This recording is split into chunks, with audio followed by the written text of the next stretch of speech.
Then Jesus entered a house, and again a crowd gathered, so that he and his disciples were not even able to eat. When his family heard about this, they went to take charge of him, for they said, "He is out of his mind."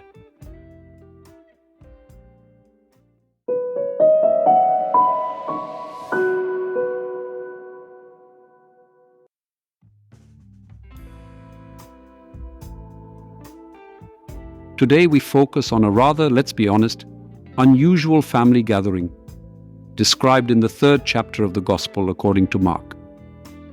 Jesus was walking around the area, healing, casting out demons, and contending with opponents. Admit it, with such a busy schedule, one can get quite breathless. After a strenuous day's work, he returns to his quarters. But instead of a warm meal and a moment of rest, he encounters crowds of people. And here, my dear friends, we have our first lesson. Even the Messiah needs a moment to breathe. Let's consider how Jesus' family reacted to his actions. Imagine their astonishment. What is he doing? Doesn't he have anything better to do? Perhaps he has indeed lost his mind? Sometimes when we follow our calling, others may think we've gone astray. It's like in a typical family when someone starts something new, like raising alpacas in the backyard, and the rest of the family, well, looks on in disbelief. When our choices are not understood by others, even our closest ones, we can feel alone in our mission. Jesus experienced this firsthand. But remember, every great idea initially seems crazy until it is realized and then reaps its rewards. Jesus shows how important it is to dedicate oneself to a mission. Sometimes that means there's no time even for lunch. It's like being immersed in an important project, forgetting everything around us, even that the pizzeria we usually order from has long been closed.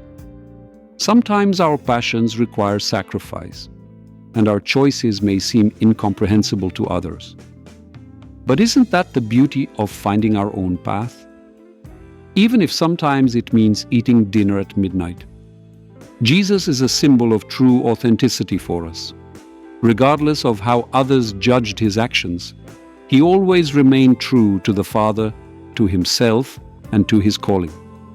It's a bit like choosing a favorite, comfortable shirt, which might not be the latest fashion, but is worn with pleasure because it perfectly expresses our own style.